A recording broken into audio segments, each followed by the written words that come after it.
Es la institución más larga, más duradera y más popular de toda la historia republicana del Ecuador. Hablando con muchos empresarios, la verdad es que he encontrado una particularidad en común con muchos. Casi todos te dicen lo mismo. Cuando tenía 10 años, cuando tenía 12 años, cuando tenía... O sea, los empresarios como que tienen ese bichito de constantemente buscar... No, y no es el dinero el que nos motiva, es tal vez el reconocimiento, qué sé yo.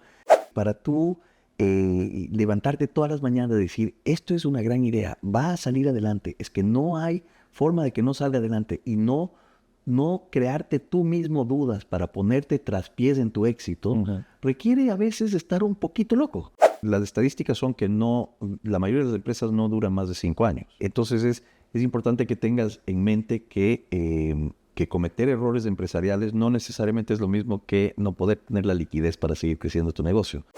Cuando tú estás en una posición de autoridad y necesitas informar tu decisión de gente que está más cercana a la acción, ¿no? O sea, es muy común decir, bueno, quiero su opinión, déjeme decirles lo que pienso yo. Ya cometiste un error porque introduciste lo que se llama el sesgo de autoridad. ¿Quién va a decirle al jefe, yo creo que está equivocado? ¿Ves? Y tú lo que querías era que te informen. En todo este proceso de emprendimiento y de más tu rama económica de dolarización y todo esto, ¿cómo llegas a la enseñanza? Pues nunca la dejé. Si tú eres honesto académicamente, tú sabes que no sabes. Claro, ¿cierto? El proceso de descubrimiento del conocimiento no para. Entonces, lo que te da pena es que no sepas más. No hay una fórmula mágica. Si hubiera una fórmula mágica de administrar, la aplicaríamos todos y todos tendríamos éxito. Wall Street lo podemos dividir básicamente en 2 campos. El banquero de inversión vende productos, vende financiamiento, vende estructuras. Es lo que se llama el sales side. Existe la otra parte de Wall Street, que son los que manejamos riesgo, los que compramos posiciones, les compramos a ellos los instrumentos financieros, les compramos a ellos los bonos. Esto se llama el buy side. Yo trabajé aquí.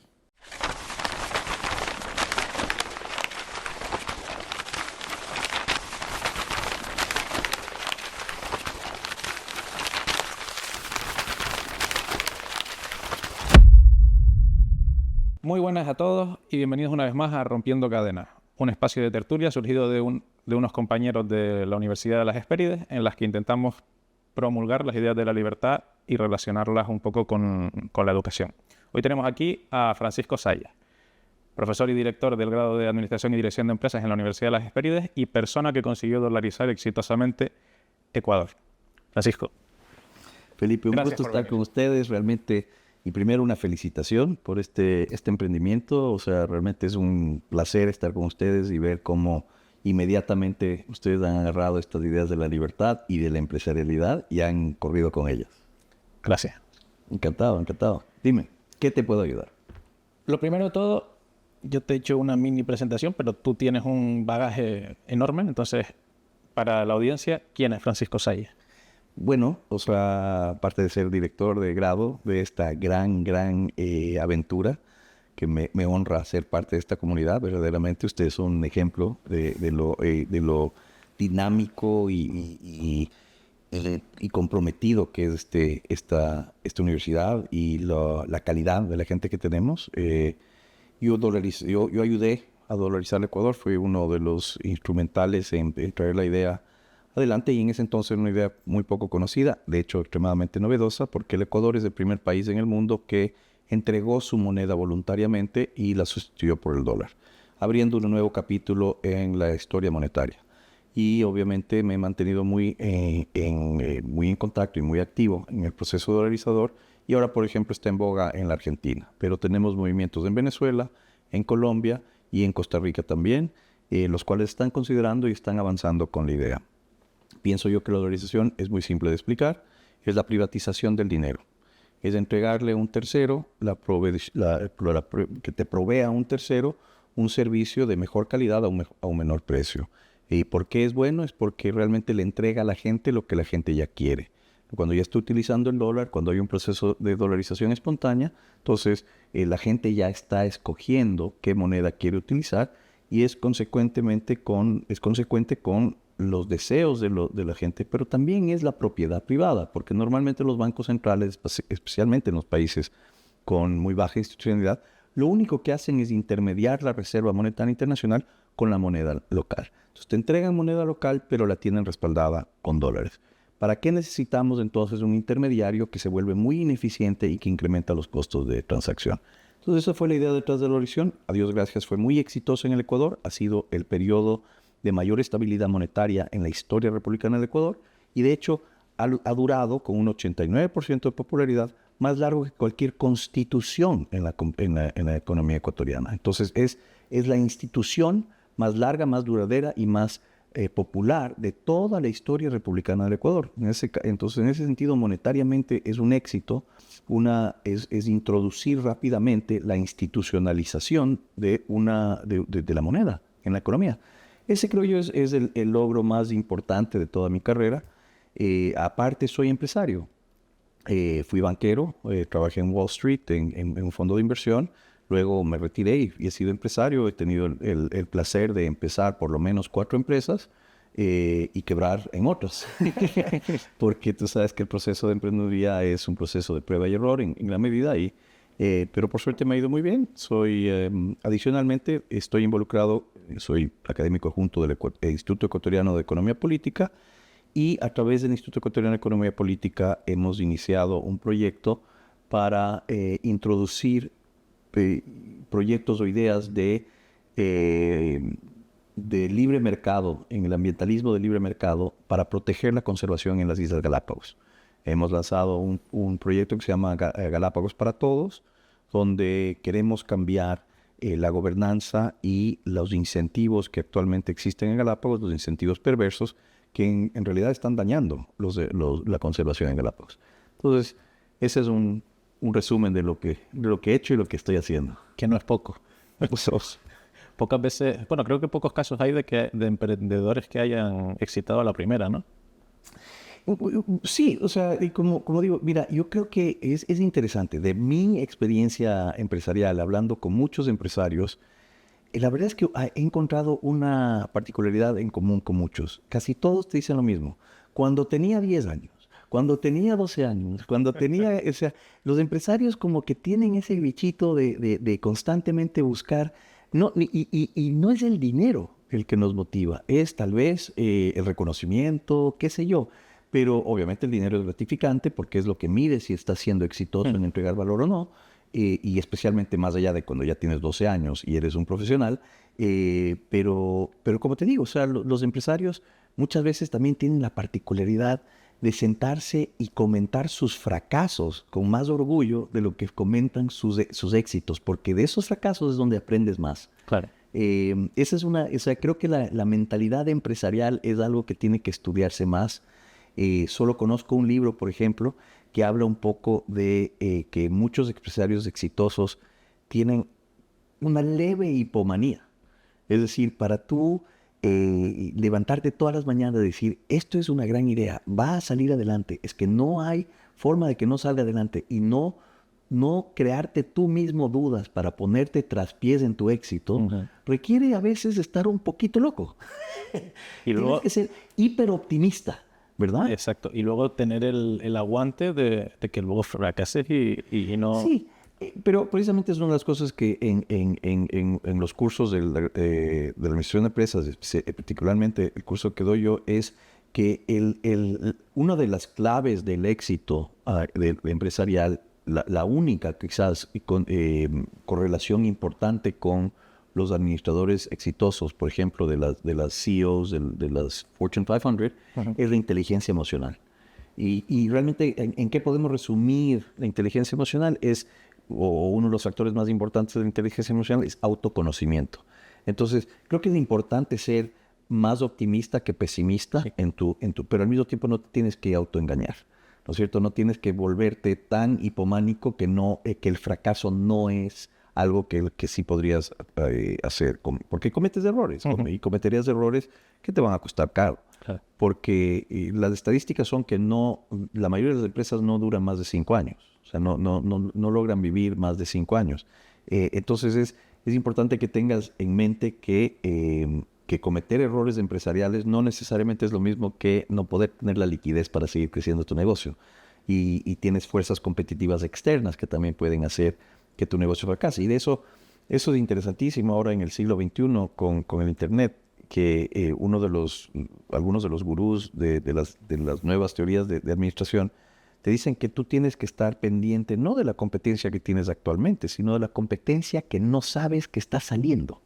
Porque el tiempo de implementación de una empresa hoy por hoy es casi nulo. Y ustedes lo saben mejor que nadie. O sea, y en tiempos pasados las empresas requerían mucho más capital, se requería mucho más planificación. Y eso es uno de los retos importantes, pero yo lo veo como una gran oportunidad también. Entonces, bueno, los empresarios sí requieren algo de positivismo, ¿no es cierto? Porque hay días que van a ser muy difíciles y si no logras sobreponer eso, entonces vas a quedarte deprimido en la cama y no vas a poder hacer nada. Exacto, no sales a Pero al mismo tiempo tienes que ser realista en el sentido de que, mira, y parte de la razón por la cual va a salir esto adelante es porque yo lo voy a hacer realidad, ¿no? Pero en general la administración es más arte que ciencia. Se aprende mucho si es que tienes la disciplina de poder aprender, ¿verdad? Si tú eres libre de aprender y sabes que en el proceso de prueba y error vas a cometer errores. Tienes que ser bondadoso contigo mismo también y decir, bueno, cometí este error, pero tienes que reconocerlo. Claro. Sí, para poder ver qué es lo que hiciste mal y cómo cambiarlo en la próxima. Déjame darte un ejemplo tal vez también de un error que tendemos a cometer muchísimo.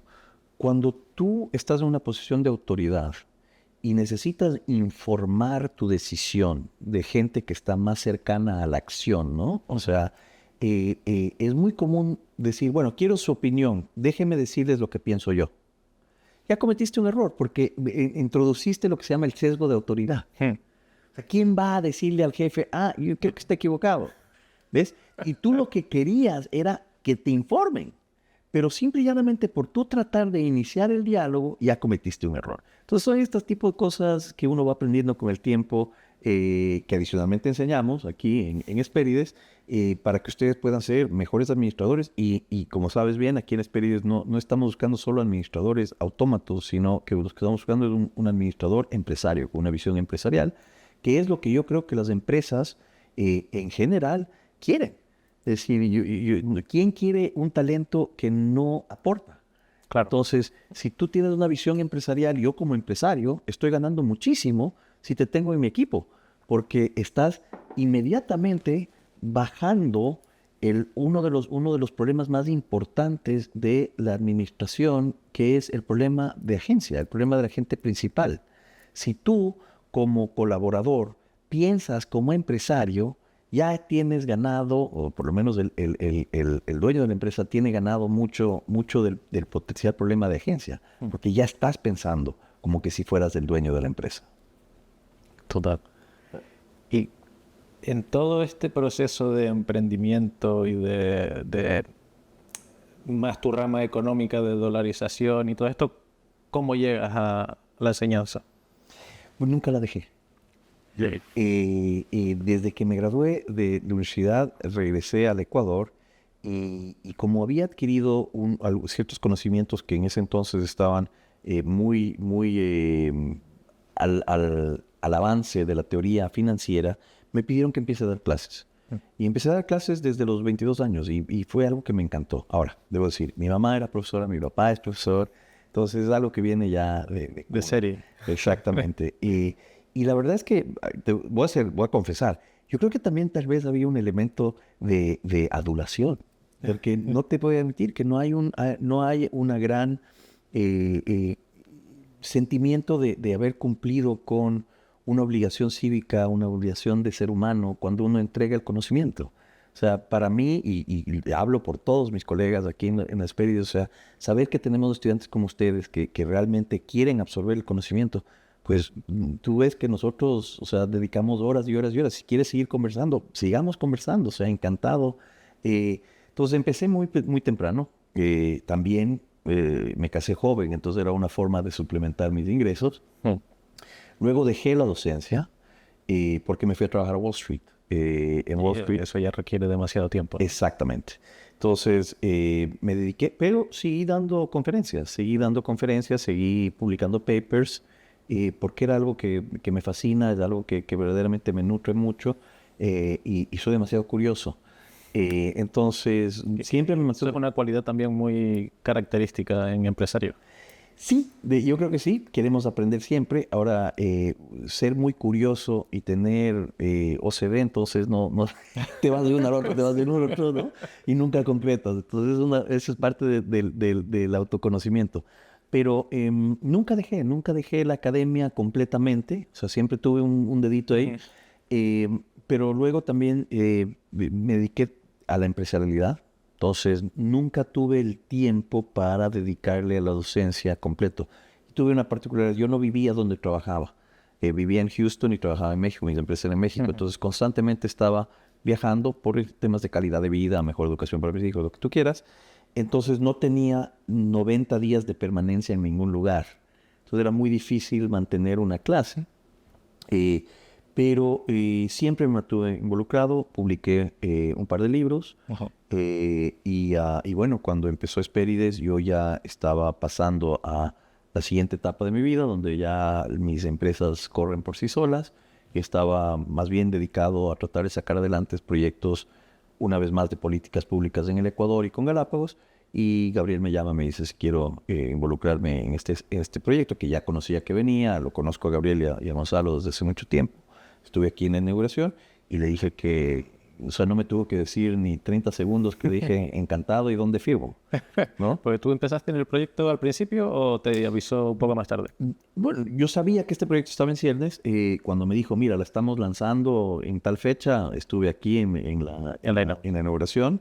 Y bueno, o sea, la verdad es que yo fui el que dije a Gabriel, cuando puedas y sepas dónde, yo quiero regresar a la academia.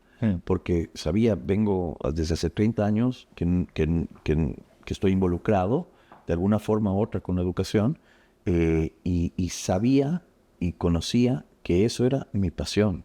O sea, yo me acuerdo las clases que yo daba cuando tuve el chance de tener docencias en la Universidad de Guayaquil, en la Universidad Católica de Guayaquil, en dos diferentes universidades, en la Universidad de Espíritu Santo de Guayaquil. Realmente para mí es muy emocionante ver y transmitir conocimiento y tener retroalimentación de los estudiantes. Tuve algo muy gratificante recientemente, que uno de mis estudiantes es ahora decano de economía en una universidad en el Ecuador. Entonces, ahí es donde te das cuenta que sí tuviste un impacto positivo. Sí, total. O además, como que quisieron seguir tus pasos también un poco en el mundo académico. Ojalá que haya sido ese tipo de inspiración, pero por lo menos sí, o sea, sí transmití esa curiosidad en una disciplina que me fascina, al punto que alguien se desarrolló. Pero también, por ejemplo, cuando yo tuve una fundación en Ecuador en el año 2001, 2002, después de la organización, donde promovíamos política pública, donde logré redactar la única ley en el Ecuador que fue un ancla fiscal, la ley de responsabilidad fiscal, tenía 2 investigadores conmigo, jóvenes, que recién se estaban graduando de economía. Bueno, uno es doctorado en George Mason University y es profesor de economía en una de las universidades más prestigiosas del Ecuador. No es el decano, pero es otro profesor. Y el otro también es un empresario exitoso. Entonces, no quiero decir que son necesariamente por mí, Pero tú estás orgulloso. Estoy muy orgulloso de ellos y estoy muy orgulloso de haberlos ayudado en su carrera, definitivamente. Qué bueno. A ver cómo acabamos nosotros. Ustedes, no tengo dudas, o sea, realmente están... la calidad del estudiante aquí es algo que me impresiona.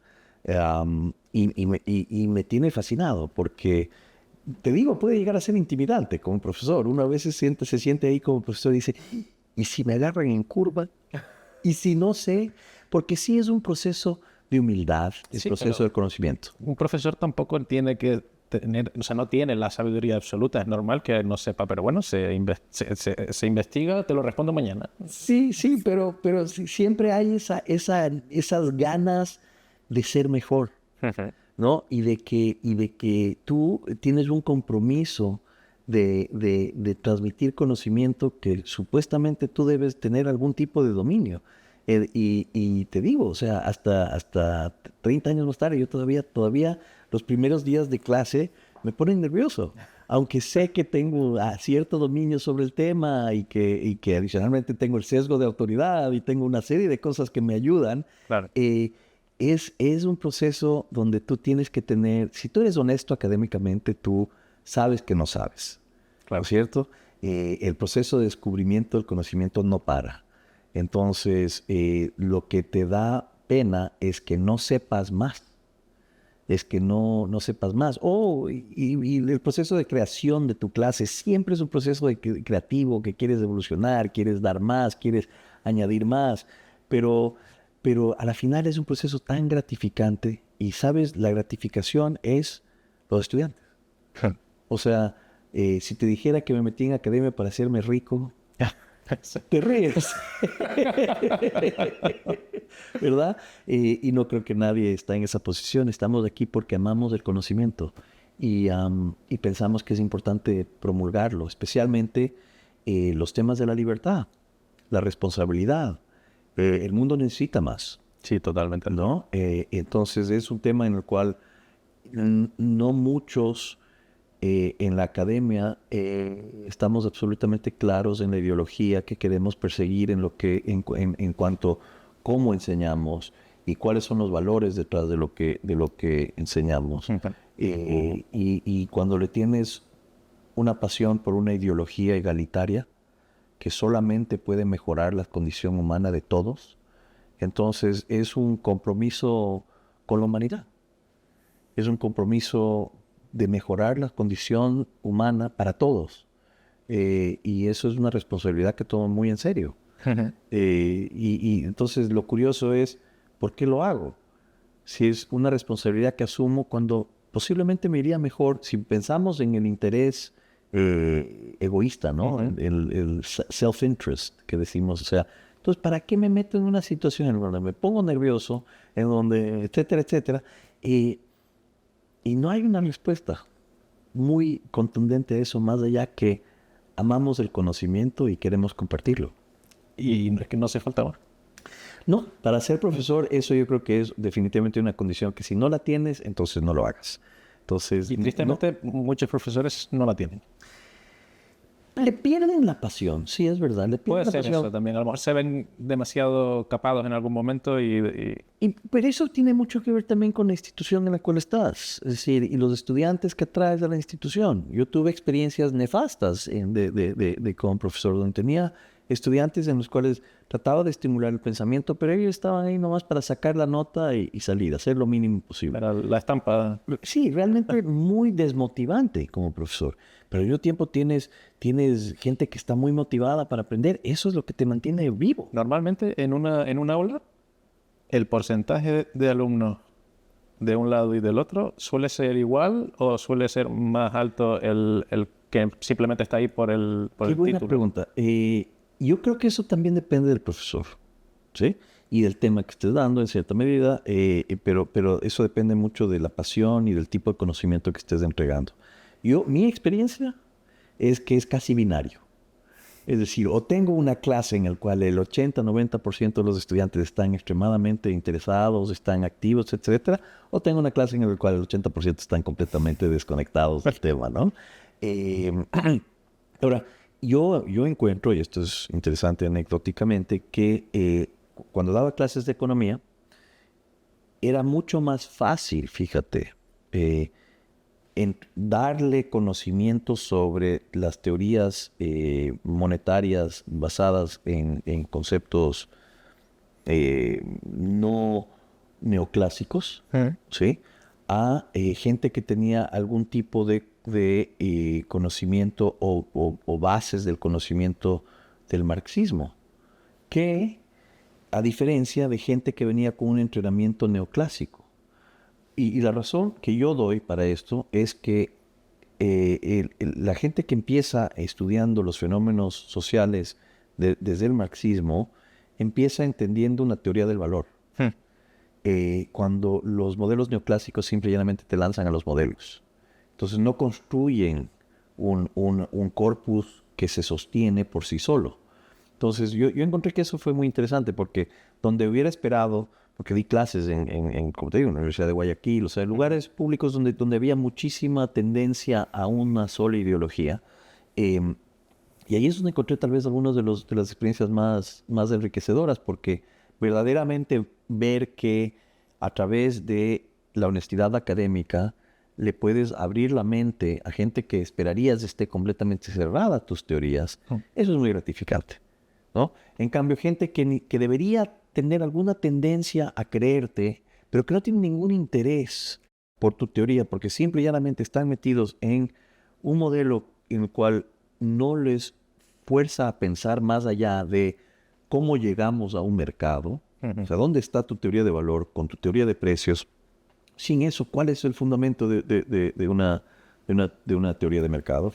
Entonces, simplemente llegan a esto y quieren modelar y quieren utilizar la matemática y se vuelven tecnócratas de cuantificación. Sí. Para mí eso no tiene ningún valor. Es decir, sé econometría, puedo hacerla, pero habiendo llegado a niveles importantes de econometría, me desilusioné con ella. Pienso que hay mucho más que aprender que simplemente la carpintería. Es decir, ¿cómo te conviertes en un arquitecto si solamente te enfocas en la carpintería?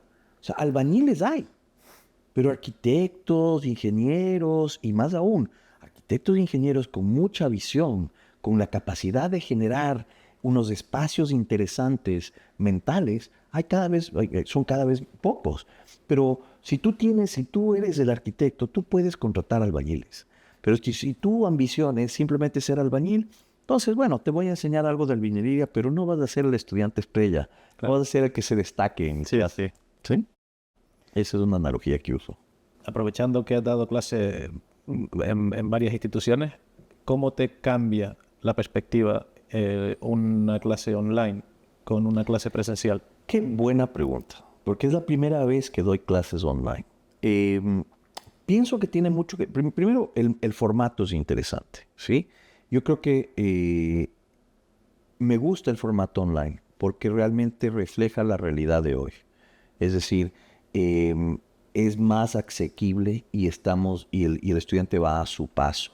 Pero acuérdate que en Hesperides nosotros tenemos un modelo híbrido que a mí me gusta aún más. Es decir, yo entrego información, píldoras, hay ejercicios que tienen que hacer, pero 10 de las sesiones estamos juntos.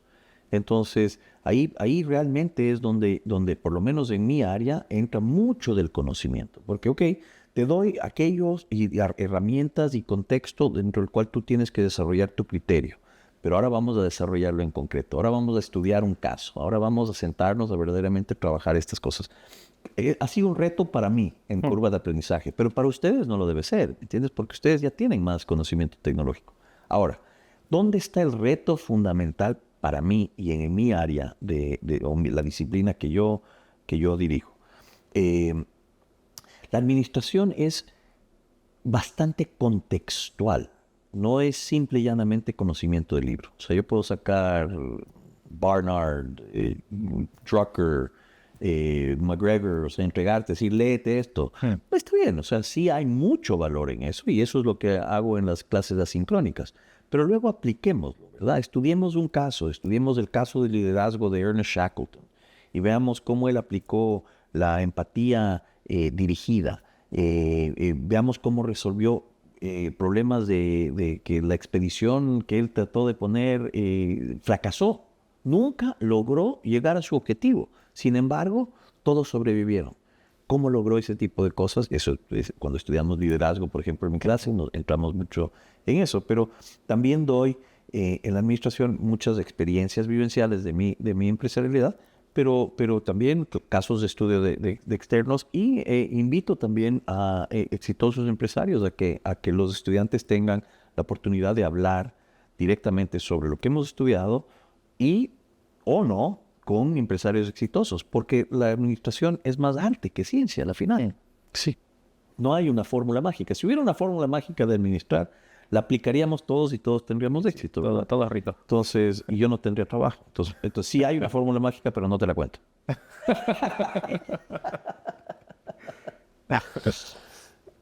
Saliendo un poco de la educación, ya volvemos en un ratito. Me interesa mucho tu etapa en Wall Street. O sea, ¿Qué hiciste? ¿Cómo lo viviste? Ok. Bueno, además fue una época potente también, ¿no? Sí, sí, fue una época antes de la crisis del 2008, donde la banca de inversión era muy diferente. Aparte que yo participé en el desarrollo de un nicho de Wall Street muy interesante, que era la deuda de mercados emergentes. Y yo empecé en los 90, cuando hubo un cambio radical en los mercados emergentes en cuanto a su deuda. Recordemos que los países emergentes hicieron un default significativo en los 80, y cuando México empezó con un proceso de no pago de deuda y cayeron casi todos los países, que tomó casi 10 años en reestructurarse y salieron un nuevo tipo de bonos que se llaman los bonos Brady. Ustedes no se deben acordar de esto, pero en su época los bonos Brady eran todo. Yo participé en el proceso de los bonos Brady y de ahí sale bueno, después de la valorización y yo tengo un interés, por eso tanto me gusta la inflación y los mercados monetarios. Por razones personales, yo empecé a ver muchos efectos inflacionarios. Vi a mi abuelo quebrar en Argentina, vi a mi otro abuelo en Bolivia, o sea, hiperinflaciones. Yo vivía en el Perú, vi hiperinflación en el Perú. Entonces, ya desde niño tenía algún concepto de lo que sucedía cuando los bancos centrales imprimían demasiado dinero y quebraban a la gente, ¿no? Y empecé a entender crisis financieras ya cuando estudié. Entonces, como banquero, en el 95 hubo una crisis en Venezuela, 97 Asia, 98 Rusia y luego entró la dolarización. Entonces, ya yo venía siguiendo estas crisis y tratando de discernir patrones dentro de las crisis. Entonces, y venía manejando bonos desde un banco, ambos pre-Brady y post-Brady. Entonces, en eso, unos amigos con los cuales habíamos armado un fondo conjunto me dicen, vente a trabajar con nosotros tiempo completo en Nueva York. Y obviamente es una gran experiencia, es el santo grial, digamos, de salir de Latinoamérica con un banquero comercial, de pronto tomar el paso a manejar el dinero de a de veras. Porque ya en ese momento sí ya empiezas a manejar unos números que sí son importantes. Fue una época espectacular. Te doy un caso. Cuando yo empecé, había una asociación que se llamaba The Emerging Markets Traders Association, EMTA. Éramos 30. Para cuando me retiré había más de 3,000. Entonces crecimos como la espuma, pero era un equipito inicialmente y hasta el día de hoy te puedo decir que somos 20 que nos conocíamos muy bien. Entonces fue muy interesante desarrollar ese mercado, que era un mercado de riesgo importante, donde tenías que entender bien qué riesgo estás tomando, porque adicionalmente acuérdate, perdón, déjame dar un poquito de marcha atrás para que todos entiendan un poco mejor. Wall Street lo podemos dividir básicamente en dos campos. Sí. Cuando hablas de Wall Street, la gente dice, wow, ¿qué es Wall Street? ¿No? Perdóname. Y normalmente la gente piensa en el banquero de inversión, ¿verdad? El banquero de inversión vende productos, vende financiamiento, vende estructuras, ¿sí? Es lo que se llama el sales side en Wall Street.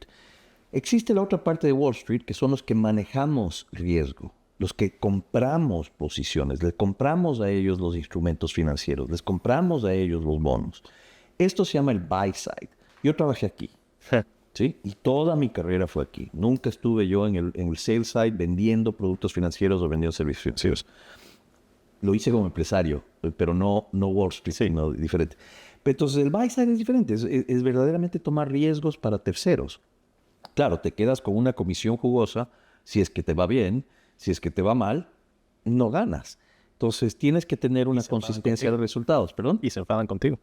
No, simple y llanamente cierras, te vas. O sea, si tú le pierdes dinero a tus clientes, no cumpliste con el objetivo, no entregaste una proposición de valor, no solo no te vienen más clientes, sino que te retiran el dinero y quiebras. Claro. Entonces, yo lo que hacía era análisis monetario de las economías inicialmente, porque aprendí muy rápidamente que los que traían las crisis eran los bancos centrales, ¿no? O sea, eso se volvió muy claro porque me convertí en economista austriaco. Entonces, lo que apliqué fue la teoría del ciclo de austriaco en todas las economías emergentes. Y empecé a ver, ok, Turquía le va a ir mal en cuestión de no sé cuándo, porque no soy adivinador, pero lo que empiezas a hacer es estudiar esas economías y posicionarte. Decir, mira, los bonos tienen esta trayectoria, los bonos soberanos, pero también hay compañías que han emitido bonos. Entonces voy a estudiar esas compañías y voy a estudiar el comportamiento de esos bonos. Ok, cuando se venga la crisis, mi predicción es que esta compañía le va a ir bien. Pero como la crisis es sistémica, los precios de sus bonos van a caer significativamente. Entonces te anticipas a lo que va a pasar y cuando sucede, ¡pum!, ejecutas. Compra los bonos. Te doy un caso exitoso en la crisis del 98 de Rusia. La crisis del 98 de Rusia, habían 4 bancos sistémicos, o sea, 4 bancos grandes que básicamente eran el sistema de pagos de Rusia. Sus bonos habían llegado a cotizarse entre 12 centavos y 18 centavos de dólar. Nos matamos entre mi socio y yo diciendo, ¿cuál vamos a comprar? Uno de estos tiene que ser. Hasta finalmente hicimos un análisis de probabilidad. Dijimos, oye, si compramos los 4, con que uno sobreviva ya nos fue bien. Sobrevivieron 3. Hicimos muchas ganancias y en consecuencia más dinero nos llegó para administrar. Sin embargo, te continúo la trayectoria. Empezó a entrar mucho dinero a Wall Street. Demasiado. O sea, nosotros cerramos nuestro fondo. Tú llegas a un momento y dices, bueno, yo cierro mi fondo, ya no quiero más partícipes porque ya tengo demasiados, ya tengo demasiados. O sea, para que se entienda, cerrar tu fondo no es que dejes de trabajar, sino que ya no permites que entre nadie. Ya no permites más dinero porque tienes suficiente dinero y ya sabes que estás más o menos limitado. O sea, no puedo manejar más dinero realmente sin exponerme a tener demasiados activos improductivos y en consecuencia bajar el rendimiento de mi fondo, ¿no? No, es importante por lo que veo también saber los límites. Totalmente. Pero fíjate, nosotros cerramos en el año 2002, si mal no estoy, en 1,000 millones. Y éramos el fondo más grande de mercados emergentes en ese momento. O sea, nos creíamos el gran cacao. ¿Ok? 3 años más tarde ya habían fondos de 5, 6, 7 mil millones. Entonces, eso fue para mí, por ejemplo, un detonante. Y adicionalmente veía yo que los fundamentos de la mayoría de los bonos ya no eran los que deberían ser. O sea, países que no eran dignos de confianza, sus bonos estaban altamente cotizados. Entonces yo decía, esto es una situación de sobreventa y es una situación de demanda que está viniendo de una expansión monetaria norteamericana. O sea, simplemente los bancos tenían mucho dinero, no sabían en qué invertir y estaban tomando decisiones absurdas. Yo me salí de Wall Street en 2005. La crisis norteamericana fue el 2008. O sea, ¿Tú te saliste porque veías algo raro? Absolutamente. O sea, yo vi y precisamente lo que hice fue decir, bueno, si hay algún momento en el cual yo me puedo convertir en empresario, es el momento que el dinero está barato. Entonces me salí en el 2005 y levanté mi propio fondo. Y no me demoré 4 meses porque había demasiado dinero aplicando la teoría austriaca. Y compré un activo que ya había estado emproblemado y en consecuencia sus precios ya estaban súper castigados. Sabía que venía una crisis sistémica, sabía que esos activos que estaba comprando no iban a sufrir porque ya no tenían mucho más de dónde caer. Claro. Entonces, eso fue un éxito para mí. Pero una vez aplicando economía y aplicando conocimientos de economía austriaca y de ver los flujos, ¿no? Entonces, Wall Street para mí fue un tremendo aprendizaje, pero también es un ritmo de vida que o sea, es devastador a tu vida familiar, a tu vida personal. O sea, estás en un avión todo el tiempo, es work hard, play hard. Fantástico por 5 años de mi vida, o sea, ser parte de esos equipos exitosos, pero sabes que fue extremadamente bonito estar en la cena final de EMTAM, ver a 3,000 personas ahí y decir, yo me voy. Bueno, diría me imagino, pero no me imagino. Ojalá poder imaginar. Mira, Wall Street ha cambiado muchísimo. Hay una cantidad de reglas adicionales que se han puesto a raíz del 2008. De hecho, regresé temporalmente, no a Wall Street, pero a manejar lo que se llama un Registered Investment Advisor, o sea, un fondo de inversión. Sí. Fui el CFO de una compañía de fondos de inversión durante 1 año, porque estábamos pensando a hacer un merger, una fusión entre mi operación y la operación de ellos. Entonces dijimos, la mejor forma que entendamos bien si podemos manejar es si yo me convierto en CFO de tu compañía. Y lo odié. Lo odié al punto que dije, bueno, aparte que luego no acabamos haciendo la fusión por problemas personales, pero odié estar de regreso porque no podía hacer lo que sabía hacer, Claro. que era tomar riesgos. Pasaba el 80% de mi tiempo lidiando con regulaciones. Lo cual no digo que necesariamente es malo, porque sí tienen que haber ciertos límites en términos de cuánto riesgo uno asume para un cliente, pero cuando sobre regulas un mercado, simplemente lo ahorcas. Entonces yo odiaba, pasé todo mi tiempo lidiando con el compliance officer, viendo si las presentaciones que yo quería mandar a potenciales nuevos inversionistas estaban absolutamente de acuerdo, si no estaba prometiendo cosas. O sea, entonces... Voy a sacar mi lado más liberal y te voy a preguntar, esos límites que deberías de tener con tomar riesgos frente a tu cliente, ¿no debería de ponerlos el cliente? Bueno, sí, están en el contrato, sí, pero hemos visto una cantidad de abusos sobre lo que hacen instituciones, ¿no es cierto? Entonces, ¿Pero abusan en qué sentido? ¿En que consiguen de alguna manera abusos de engañar al...? liquidez. Yo te diría o sea, tú tienes que tener, y no es tanto en la banca de inversión o en el manejo, porque cuando tú haces un fondo de inversión, tú delineas muy claramente cuáles son los riesgos que tú vas a asumir, y los clientes tú tienes que comunicarles muy claramente que vas a asumir, ¿no? Entonces, creo que los límites, creo que tienes razón, no es necesario tener así, a lo que me refería es que sí hay ciertas reglas que debes cumplir, específicamente las reglas de ser muy transparente en qué es lo que los riesgos que estás asumiendo por un tercero. Eso es extremadamente importante, ¿no es cierto? Ahí estoy de acuerdo. Y adicionalmente tienes que cumplir reglas de conocer a tu cliente, es decir, asegúrate que no estás blanqueando dinero, hay una serie de límites que tienes que cumplir. Luego de eso, cuando fui banquero comercial, sí me parece, porque yo antes de ser de Wall Street, acuérdate que empecé en la banca, ahí fui contralor financiero de un banco. ¿Cómo fue? Contralor financiero. Vale. Y fui contralor financiero en la etapa en la cual se estaba implementando las reglas de Basilea I, ¿sí?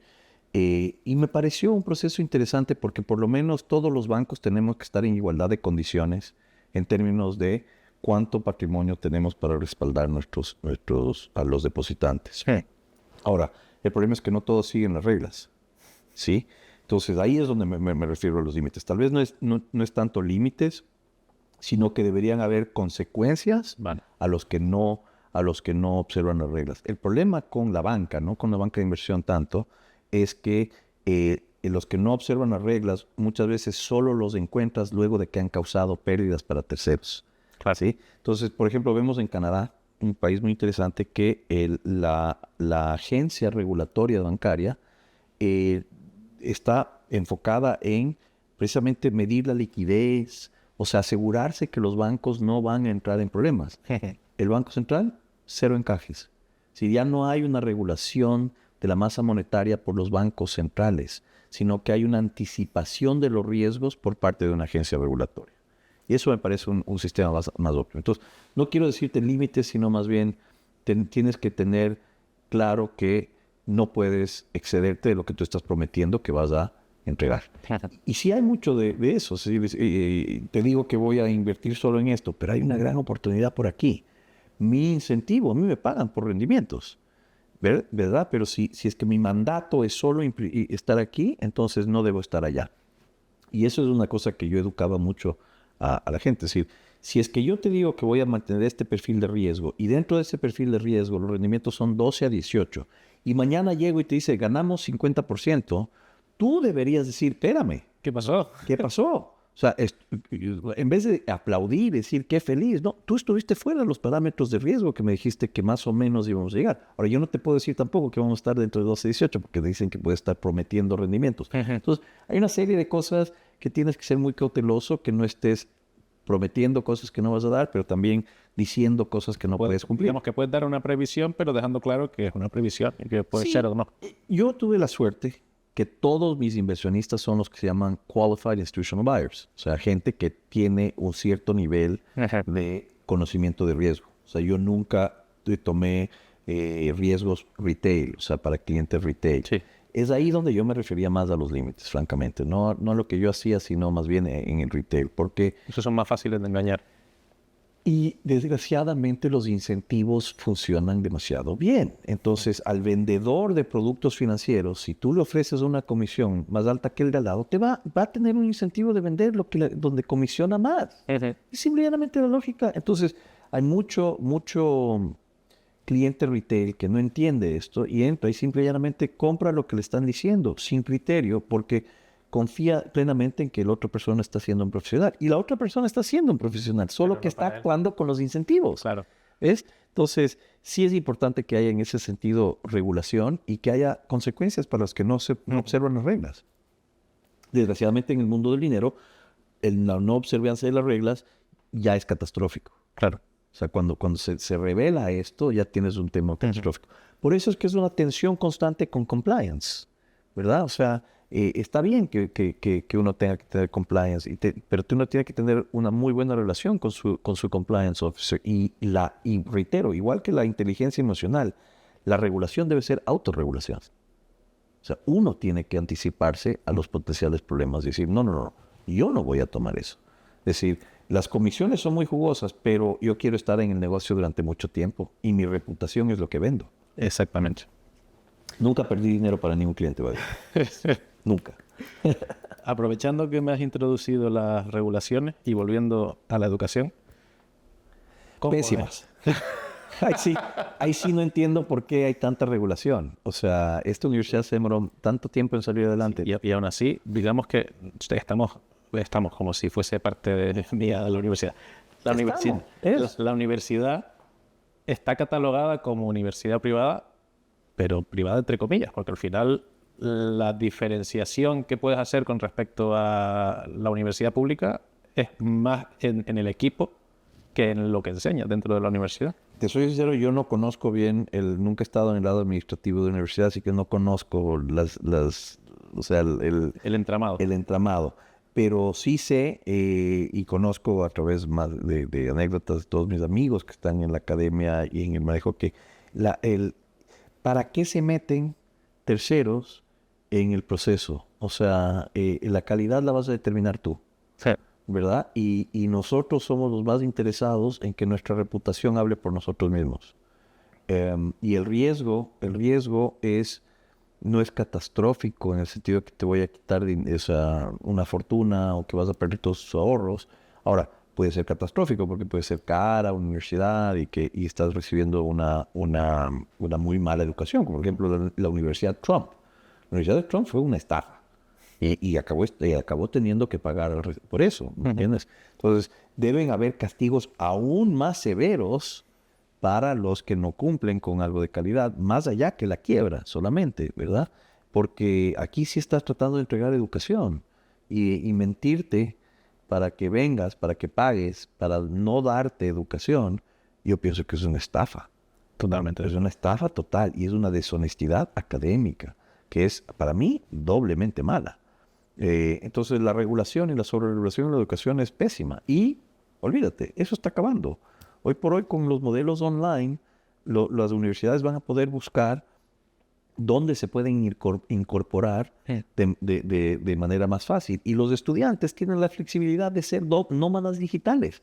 Entonces, este modelo de regulación de las universidades creo que en los próximos 10, 15 años o verdaderamente se modifica o va a acabar haciendo muy poca competitivas a algunas universidades que no se pueden. Claro, yo creo que realmente lo que todavía les da poder a la regulación es que fuera del mundo educativo la sociedad todavía quiere la estampita del Estado de esto es oficial. Pero solamente esa sola es necesario si vas a trabajar en el sector público. Entonces, para mí eso nunca ha sido importante. Es decir, o sea, la verdad es que yo no educo burócratas. Entonces, Por eso me caes bien.